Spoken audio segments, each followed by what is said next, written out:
পুরোপুরি যখন সিদ্ধ হয়ে যাবে তোমাদেরকে আমি দেখাবো। এই যে আম আমার সিদ্ধ হয়ে গেছে, এখন এগুলো আমি আমসত্ত্ব বানানোর জন্য রেডি করছি। এখন আমি এর ভিতরে দিয়ে চিনি আর একটু দেবো লবণ দিয়ে আমি এখন এটা জাল করে একেবারে ঘন যতক্ষণ না হয় ততক্ষণ জাল করতে থাকবো।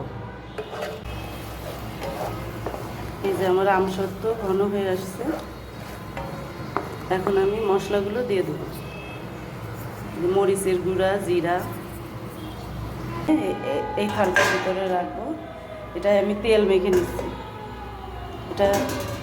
নিচ্ছি, এখন আমি এটা নামাবো এটার ভিতরে।